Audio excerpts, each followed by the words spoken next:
og förum sem tillaga borgarfulltrúa Sjálfstæðisflokksins eflingu íþróttastarfs og hreyfingar í þágu eldri borgara. Og þá borgarfulltrúi Kjartan Magnússon fyrstur á mælendaskrá og ferskastur.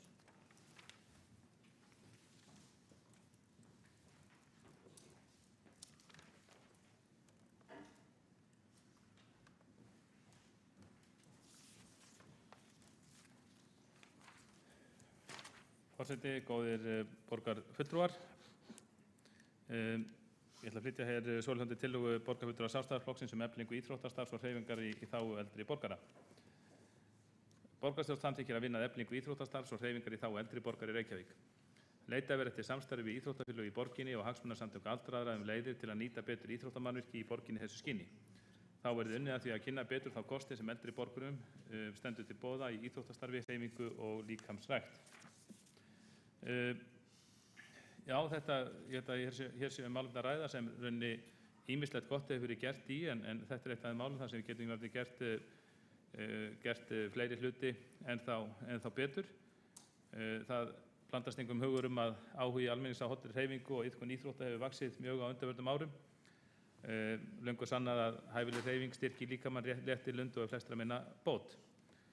Og eitt af því góða sem hefur gerst hérna á undanförnum árum, ekki síst á hruni, að iðkendum íþrótta hefur fjölgað mjög mikið, ekki síst í almenningsíþróttum.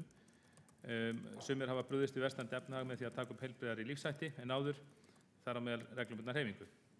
Iðkendum hjá íþróttafélögum hefur fjölgað og mjög sterkar vísbendingar eru að mun fleiri stundi nú í almenningsíþróttir en var fyrir 10 árum. Þannig hefur sundlaugagestum í Reykjavík fjölgað mjög mikið og í alls konar almenningshlaupum og svo framvegis. Margir eldri borgarar þekkja vel gildi reglulegar hreyfingar og þeir sem eru í góðu formi eru vel í stakk búnir til að takast á við veikindi og margvíslega fylgifiska öldrunar. Fyrir þá sem stunda ekki reglubundna hreyfingu þá má benda á að það aldrei of seint að hefja leikfimi og stunda íþróttir. Góða aðstæða til hreyfingar og útivistar í Reykjavík og úr mjög mörgu að velja.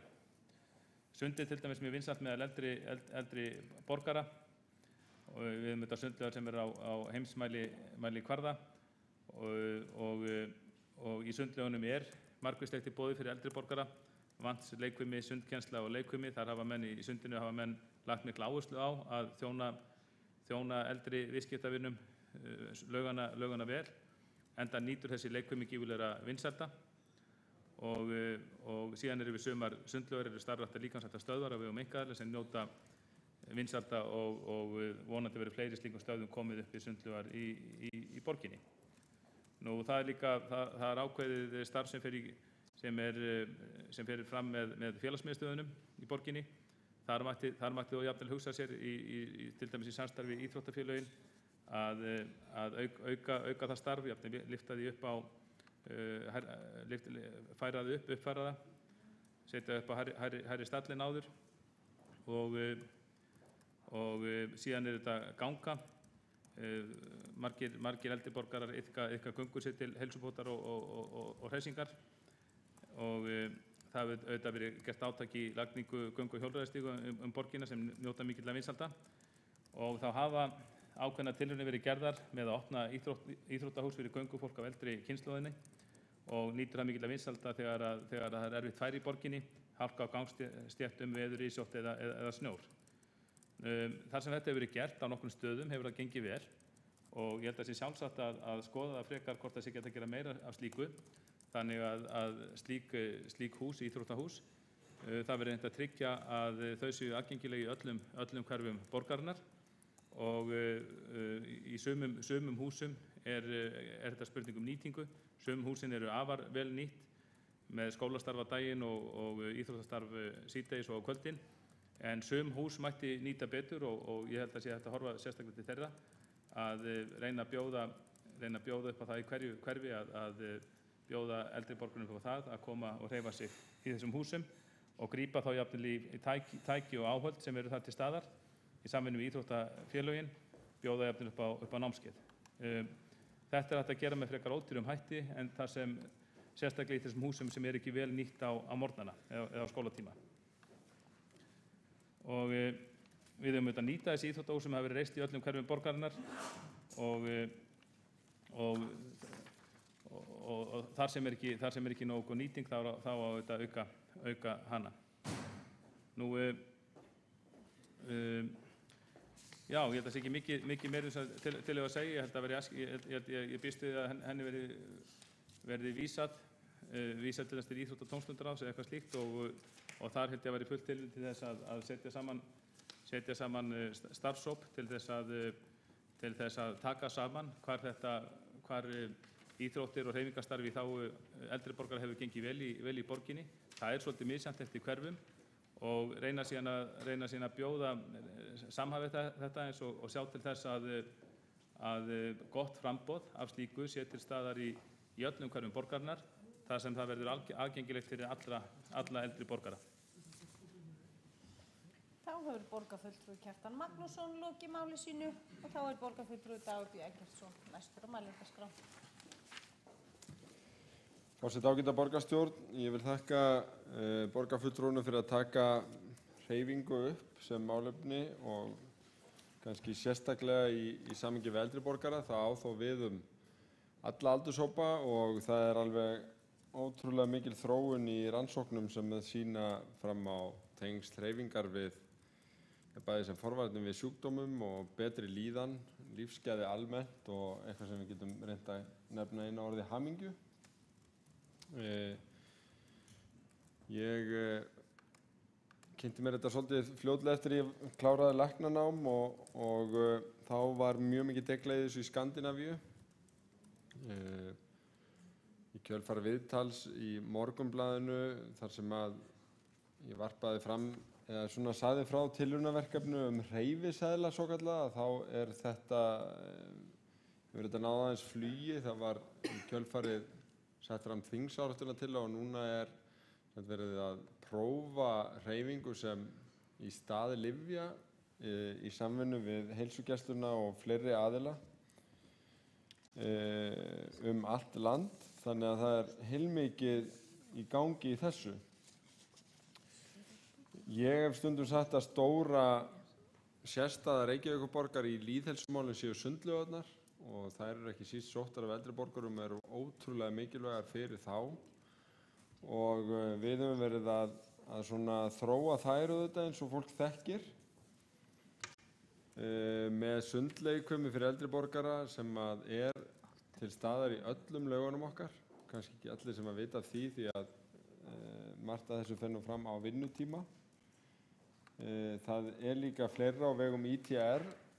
Í Víkinni fer fram íþróttastarf fyrir eldri borgara með stuðningi ITR tvisvar í viku og í Laugabóli líka. Og síðan er Egilshöllin opin mitt á morgnana á frjálsíþróttasvæðinu og þannig er ágætis hugmynd að þróa þetta víðar. En þetta er kannski samt hlutir sem að hafa verið aðeins í umræðinu. Ég held að svona földu geimsteinarnir séu meira inn á félagsmiðstöðunum og í starfinu með aldraðum sem er á vegum velferðarsviðs. Því að það er býsna mikið þegar kemur að hreyfingu og mér langar til að gefa borgarstjórn örstutta yfirferð yfir það. Í félagsmiðstöðinni Hraunbæ 105, þar er jóga tvisvar í viku, pútt á púttvellinum vor, sumar og haust og boccia einu sinni í viku, gönguhópar bæði vor og haust Elliðaárdalinn. Í félagsmiðstöðinni Lönguhlíð er leikfimi með sjúkraþjálfara einu sinni í viku og létt stólaleikfimi einu sinni í viku. Í félagsmiðstöðinni Bólstaðarhlíð 43 er leikfimi tvisvar í viku með íþróttakennara. Í félagsmiðstöðinni Vitatorgi er stólaleikfimi tvisvar í viku. Í félagsmiðstöðinni Aflagranda er útvarpsleikfimi einu sinni í viku og gönguhópar tvisvar í viku. Í dagvistunni Þorraseli eru stólaæfingar fyrir gesti alla virka daga og reglulega gönguferðir. Í Furugerði sem er þjónustuíbúðakjarni eru skipulagðar gönguferðir alla virka daga og leikfimi frá þessu hausti hafa verið tvisvar í viku 30 mínútur í senn. Í Norðurbrún sem er annar þjónustuíbúðakjarni er útvarpsmorgunleikfimi 5 sinnum í viku og gönguhópar 3 í viku og boccia 2 í viku. Inn við Dalbraut er leikfimikennsla 2 í viku og stólaleikfimi 1 sinni í viku. Á Dalbrautinni, þar að segja Hinuhúsinu, er opið félagsstarf með leikfimikennslu 2 í viku og stólaleikfimi 1 sinni í viku.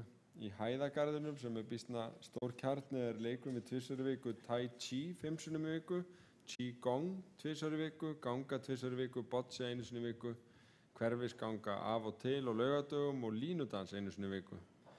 Í Hvassaleiti opið félagsstarf með jóga 2 sinnum í viku í 4 hópum, þannig að þetta alls 8 tímar og línudans 1 sinnum í viku. Það líka leikum á Sléttuveginum þar sem opið félagsstarf 1 sinnum í viku og korpúlfarnir eru auðvitað að hreyfa sig á alla kanta og þá erum við ekki búin að fara yfir Gerðubergið þar sem dans og fólk hreyfi sig í félagsstarfinu. Sumt af þessu mætti án efa auka og þar sem fjölbreytnin mest er hún auðvitað alveg stórkostleg og það kemur ekki alveg óvart því að í stefnu borgarinnar málefni eldri borgara sem við samþykktum hér 20. desember 2012 í velferðarráði og kynntum í borgarráði 18. apríl eru 7 kaflar, einn þeirra fjallar forvarnir og þar er sérstaklega talað hreyfingu og hvernig með stuðla að heilbrigði og hreyfingu með að bjóða upp á niðurgreiðslu á sumstöðum, ýmsar tegundir af leikum á félagsmiðstöðum og sundstöðum og jafnframt verið litið til samstarfs við líkamsræktarstöðvar sem væri þá svona nýr vinkill í þessu. Það sem síðan verið að gera í þessu að það sérstakur innleiðingarhópur sem að vinna að aðgerðaráætlun í þessu. Þannig að það okkar tillögu að þessari tillögu sé vísað inn í þann hóp sem starfandi á velferðarsviði. Ef að heimildir mínar eru réttar þá mun hann vinna líka með ITR og öðrum sem að þessu koma. Þannig að það réttur vettvangur til að vinna áfram að þessu mikilvæga máli. Þá borgarfulltrúi Dagur B. Eggertsson lokið máli sínu. Það eru 2 fallega konur á mælendaskrá. Það borgarfulltrúi Björk Vilhelmsdóttir og Eva Einars. Er í lagi að Björk fara undan? Já, þá borgarfulltrúi Björk Vilhelmsdóttir næst á mælendaskrá.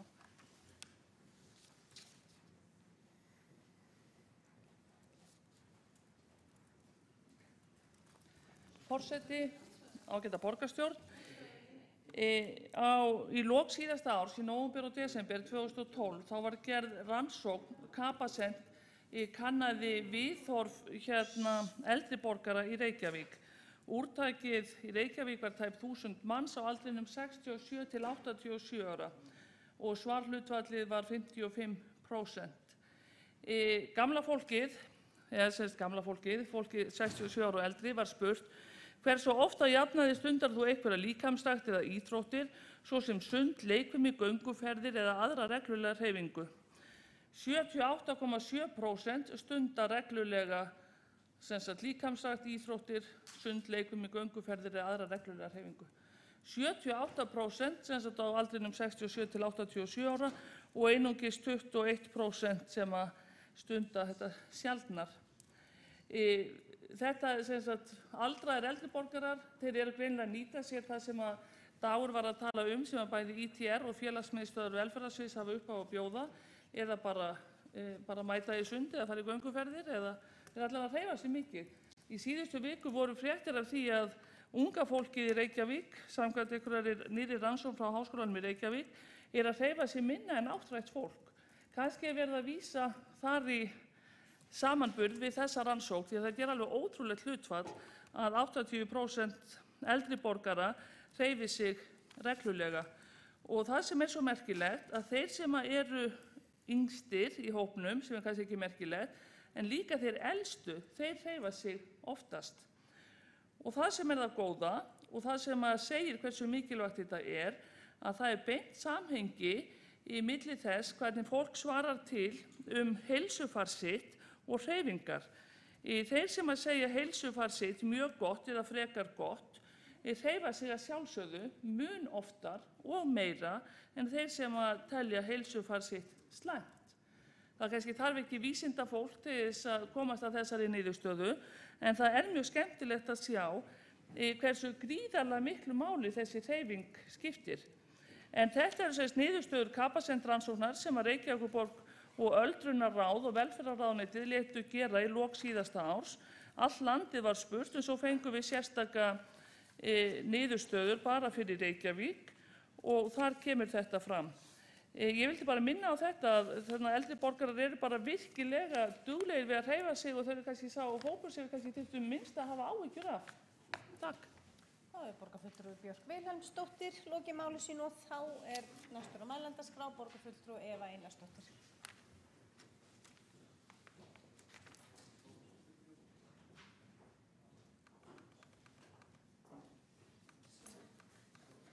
Kæri forseti, kæru borgarfulltrúar og aðrir góðir sem hlusta. Já, mér fannst ég þurfa að koma hérna þessu upp og bara auðvitað fagna alltaf umræðu hreyfingu og íþróttastarf og og við höfum kannski bara ræðum ekki nógu oft heilsueflingu eldri borgara en að sama skapi þá mér minnistætt einmitt þegar borgarfulltrúin Björk Vilhelmsdóttir kom hér upp og fór yfir þessar tölur sem voru hreint og beint magnaðar og vekum mann til umhugsunar og kannski það sem vekum mig samt líka til umhugsunar þótt að tillaga borgarfulltrúans Kjartan Magnússonar sé vissulega ágæt, þá ég samt oft mjög hrifin af því að kannski fulltrúar eldri borgara að frumkvæði komi frá þeim, að þeir séu óska eftir að til dæmis íþrótta- og tónlistarráði eða borgin sem slík sé að auka íþróttastarf sérstaklega í þágu þeirra.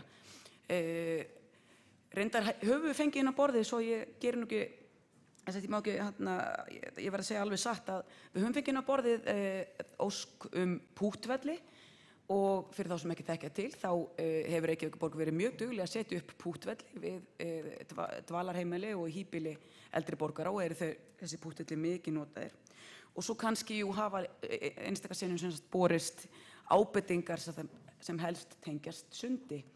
En svona í það heila þá finnst mér við í borginni og þegar ég fór að kynna mér málin aðeins fyrir fundin í dag, þá finnst mér við vera að gera mjög margt flott. Í Víkinni, í Fossvogsdal, þar íþróttastarf fyrir eldri borgara. Í Egilshöll með göngutíma fyrir eldri borgara sem að þeim standa opnir nú og sundlaugarnar. Í öllum almenningslaugunum verið að bjóða upp á sundleikvimi. Og ekki bara sundleikvimi, heldur höfum við líka verið að bjóða upp á í innilauginni í Laugardal sundkennslu, bara svona hörku flotta sundkennslu. Þannig að ég held að við séum að gera bara dálítið vel við settum fram í fyrra íþróttastefnu fyrir almenning og eldri borgarar eru hluti af almenning, þannig að mér finnst sjálfsagt að skoða þetta alltaf með öllum augum, bæði fyrir yngsta fólkið okkar og svo eldri borgarana. Nú fyrir ITR, ef ég hugsa út frá okkur, þá sérstaklega reynum við að leggja mestan metnað í starf fyrir börn og unglinga, en enga síður þá finnst mér þetta alveg áhugaverð umræða. Það gott og bara fyrir daginn í dag að hafa kynnt sér aðeins hvað í boði og ég tek undir með borgarfulltrúanum Kjartani Magnússoni að mér finnst eðlilegt líka að þetta komi bara inn á borð hjá íþrótta- og tónlistarráði og kannski að við tökum smá umræðu þar og að sviðsstjóri íþrótta- og tónlistarsviðs skoða aðeins ítarlegar hvað í boði og eins að þetta fari inn á velferðarsvið í nánari vinnslu.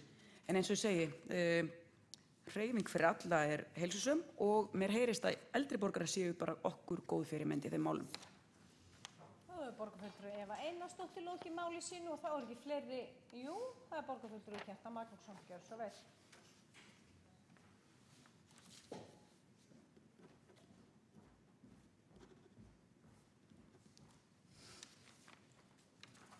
Forseti, góðir borgarfulltrúar, ég þakka bara fyrir ágætar umræður þessa tillögu. Það var fínt að fá hér upptalningu á því sem eldri borgurum stendur til boða og margt af því hafði reynda séð áður og þar kom líka vel fram að á sumum stöðum, það boðið upp á þetta hjá velferðarsviði á mörgum stöðum í borginni, en á mörgum stöðum boðið upp á slíka þjónustu eitthvað einu sinni eða tvisvar í viku sem bara mjög gott og hefur auðvitað hefur verið bót til hins betra þegar að því var komið á. En ég hef einmitt fengið ábendingar það frá eldri borgurum að á sumum þessum staða þá þá mætti þessi þjónusta vera oftar.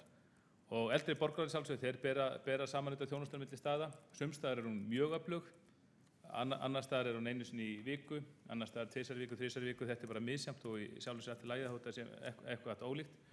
En ég held að það megi samt, ég held að það sé fínt að við förum yfir þetta svona í heild sinni og reynum að átta okkur á því kannski hvort það sé eitthvað hverfi þar sem þjónustan sé ábyrjandi minni en í öðrum hverfum og reyna þá að bæta hana þar. Og svo það sé líka sagt að varðandi frumkvæðið, þá er þessi tillaga sjálfsögðu flutt eftir ábendingar frá eldri borgurum og þeir vissulega eru duglegir við að koma ábendingum sínum á framfæri, skriflega margir við íþrótt- og tómstundaráð, til dæmis varðandi púttvellar sem var minnst á hér áðan, en það er líka mjög algengt að maður fái ábendingar það sem betur maður fara, bara svona persónulega frá eldri borgurum, einstaklingum og jafnvel hópum.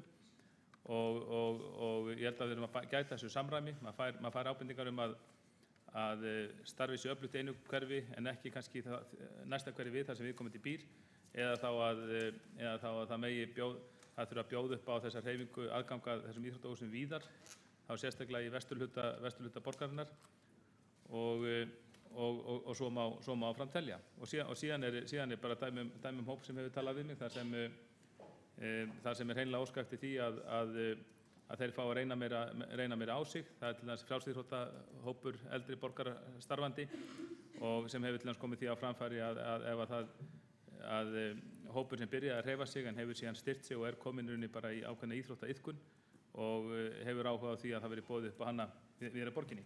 En mér líst bara vel á það að þessi tillaga sé vísað inn í þennan innleiðingarhóp til skoðunar, en einn er tekandi undir það með forminni ITR að það sé æskilegt að tillögunni verði vísað þangað líka til yfirferðar. Þá er borgarfulltrúi Kjartan Magnússon lokið máli sínu og þá berum við það upp að tillögunni sé vísað til innleiðingar á aldursvænni Reykjavík á velferðarsviði, en velferðarsvið og ITR vinna að aðgerðaráætlun til að uppfylla ný samþykkta stefnu Reykjavíkurborgar í málefnum eldri borgara. Þeir borgarfulltrúar sem samþykkja þetta vilja gefa merki. Einhver á móti? Það telst samþykkt samhljóma. Þá er þessum dagskrárliði lokið og það